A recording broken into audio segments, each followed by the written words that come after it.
for now, we're all going to join together with Fritz Busselmaker. So let me tell you who Fritz is. He's an independent business community builder and program manager. He's got a long international record since 1988 in what he calls organizing value. Basically, Fritz connects people, ideas, and organizations in communities. And he seeks what he calls to organize serendipity, and a word that we were talking about actually before we began.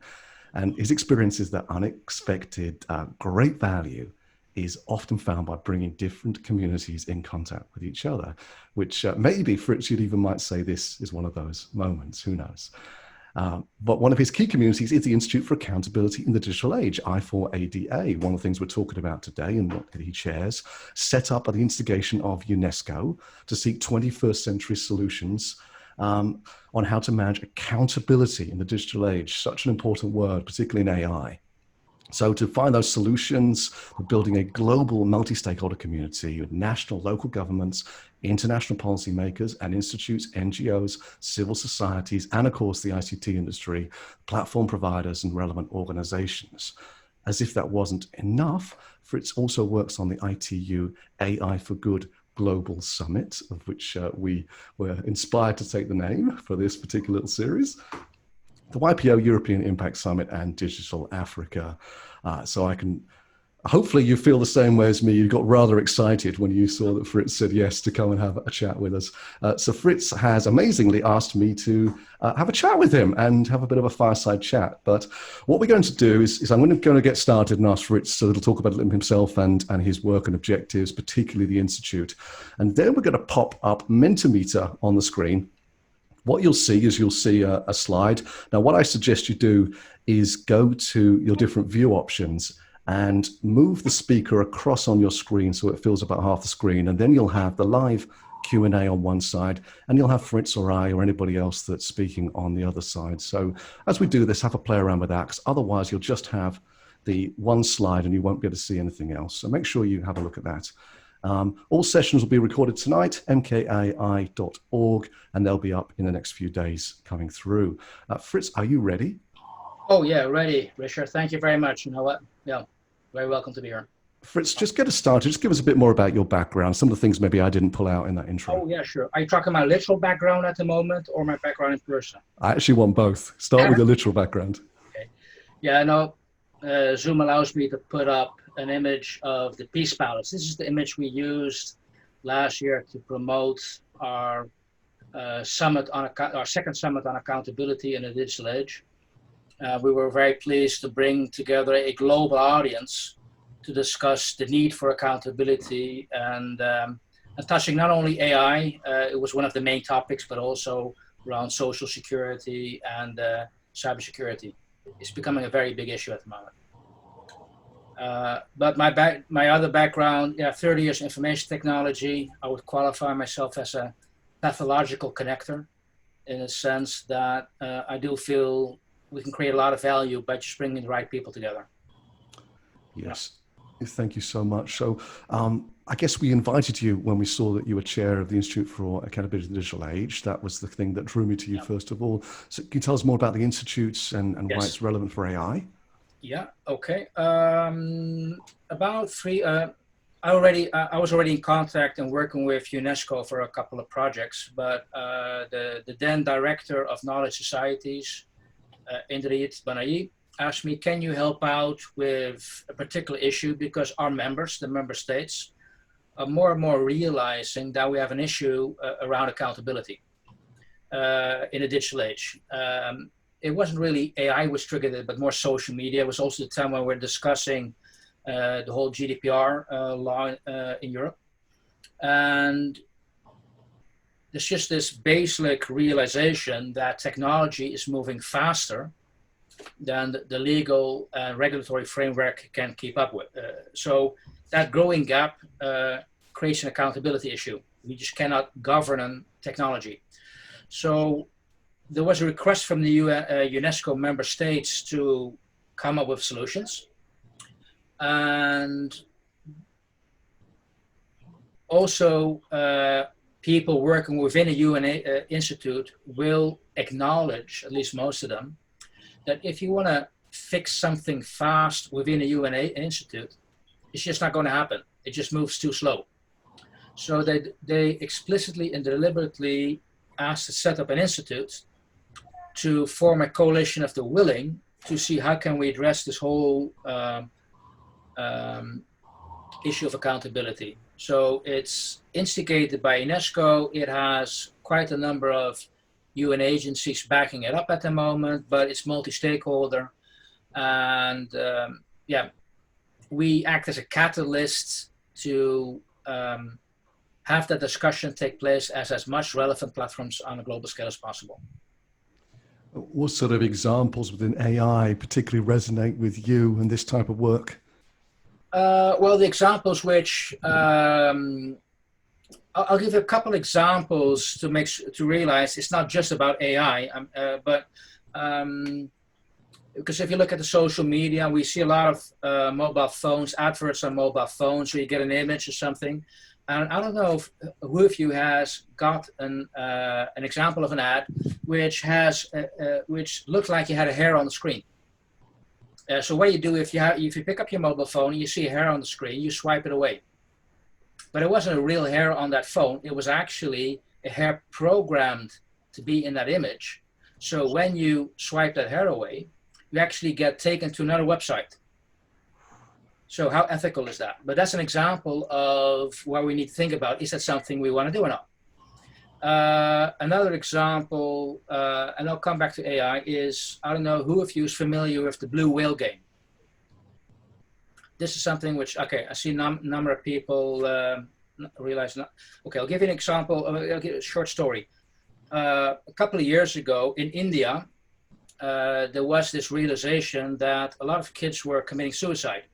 But it didn't meet the normal geographic constraints like poor kids with no hope in the future. It was actually quite an affluent kid, with kids who all were jumping off roofs.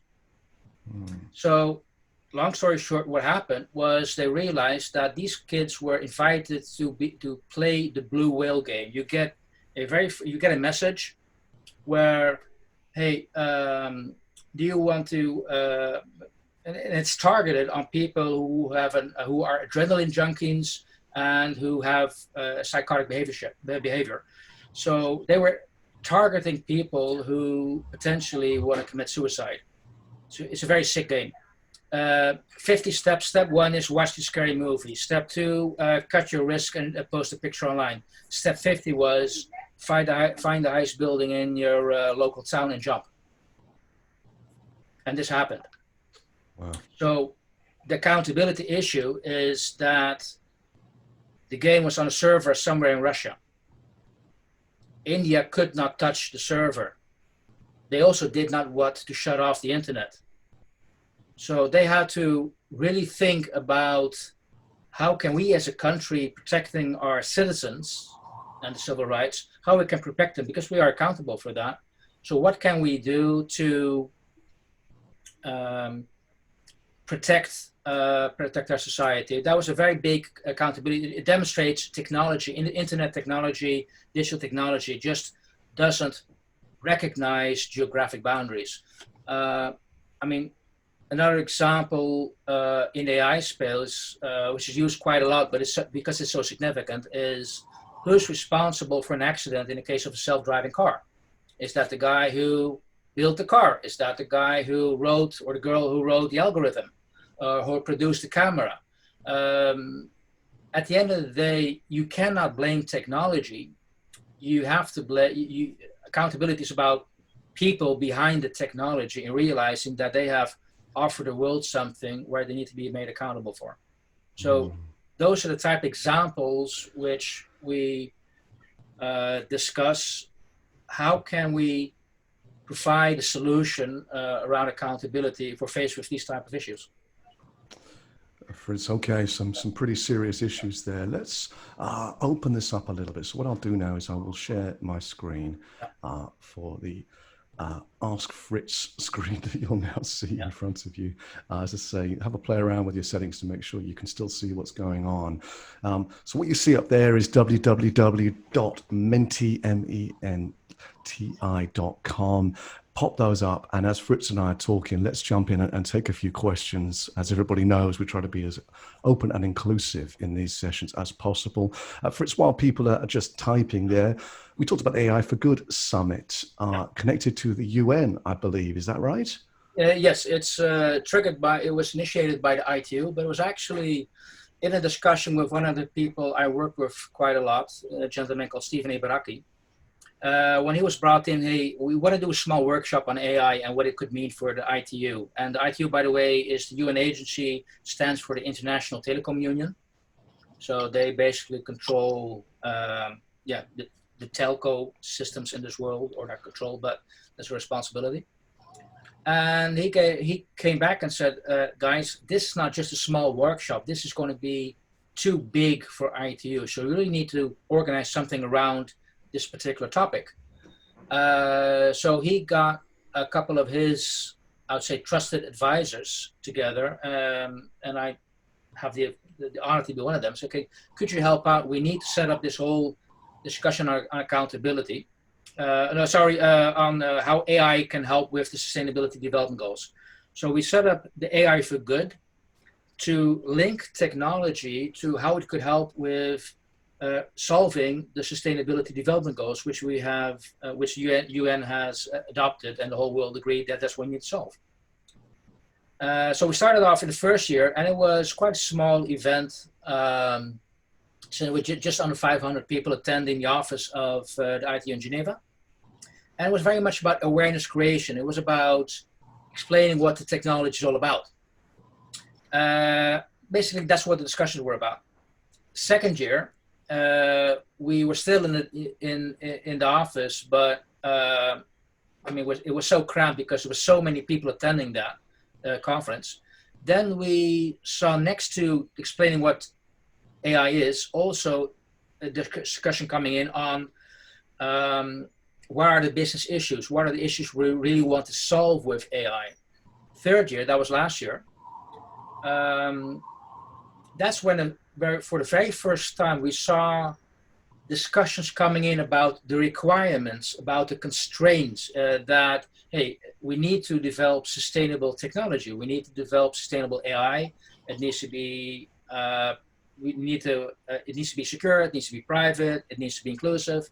Basically, these are prerequisites, and the underlying prerequisite is accountability. So following, I would say, the technology push, the hype of what technology can do, what AI can do, following that, you could say, discussion, comes the discussion, yeah, great technology, but how are we going to govern that? And that's where accountability comes in. That's the fundamental prerequisite. Okay. Fritz, so we've got some questions coming through now. Can you see the screen? Yeah.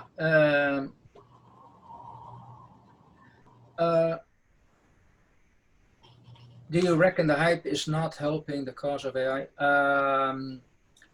It works both ways. I think what I'm seeing right at the moment is that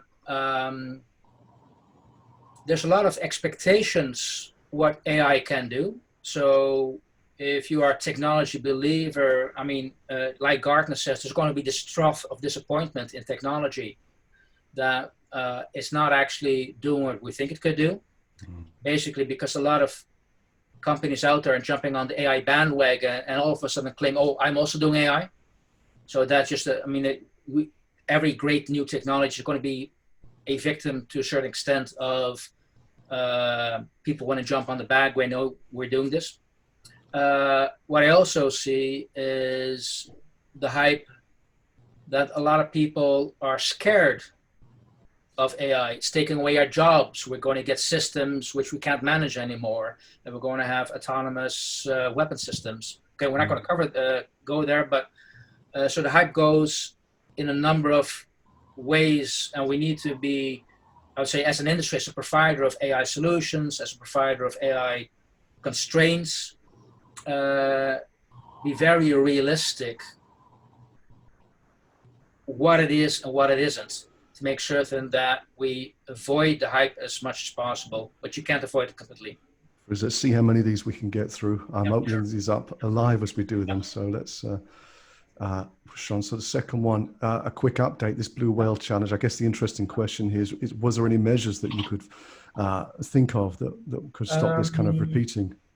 If I remember the latest, people can probably do a little bit of search online, but the guy in Russia, I believe he got arrested. So the people behind that actually were stopped to do that. So the game itself, I believe, is not a concern anymore, but the consequence of realizing what a game like that could do, that's still out there. Okay, thank you. Do you think the accountability problem is different from machine learning and symbolic AI? If tracing is possible, is it possible to ask some individual to take responsibility of the thing that the software does? It's a good question. First of all, I think when you call something machine learning or when you call something AI, I think that's just gradual. There's a scale of complexity of the system you're using. I would actually not make a distinction between those systems when you address accountability.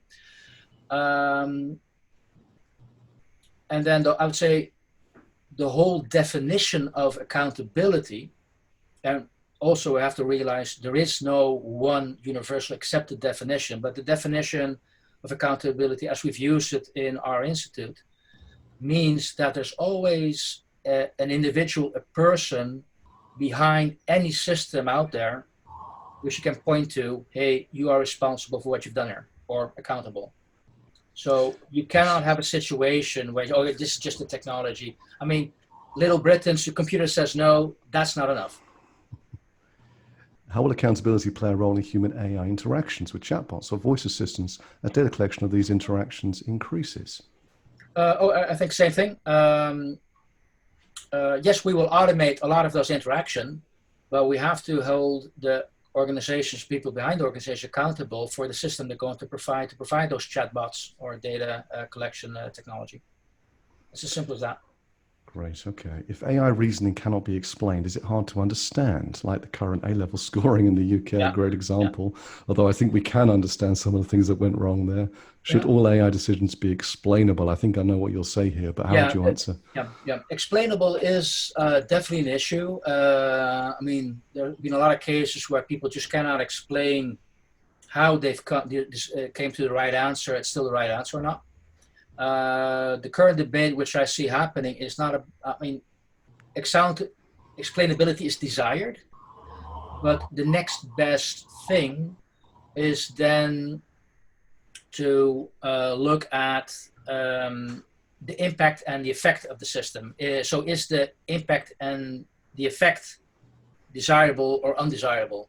So it's black box versus white box. You prefer a white box, you know what's in it. But if it's a black box, which unfortunately still happens, then the next best thing you can do is look at the results which come out. And is that something you hope for or not? Okay. So we've got about 90 seconds to go, Fritz. But I hope you're going to be back, stay on and do it a little longer with us at the end. Is that right? How is this different? I mean, always this question, such a great question. Now, how is this different? How is digital or AI different from just the broader accountability that we always have to think about when we do business and live our lives?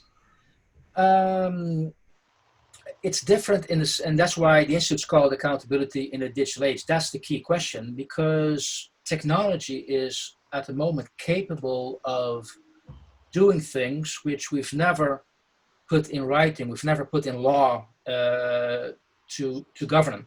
So it's still the same account. So the question is not about accountability, but it's more about the systems, the structure we put in place to still uphold accountability. So it is about not looking, okay, we need to rewrite the law, we need to update a particular law, because that's analog and it's taking ages. This is about the rules and regulations we talked about very early. This is about, can we maybe automate systems so we automate accountability assessment? Can we? So that's what actually the discussion is about. It's not about accountability, but it's how to, accountability falls between managing those very quickly developing systems the digital systems and the analog rules and regulations we put in place to do something about that if we don't see the desired outcome. Great, and let's see if we can squeeze this last one in very quickly. How realistic is it to enable AI to be accessible for all, like the internet? Yeah. Talking about decentralization here, I think, aren't they? Yeah.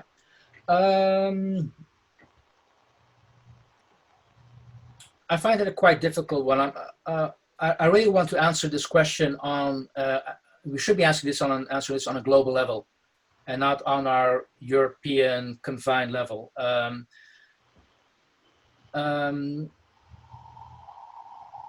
I think at the end, this is actually a question where you assume the government's always going to be in control and will guide us through what we should be doing and not be doing.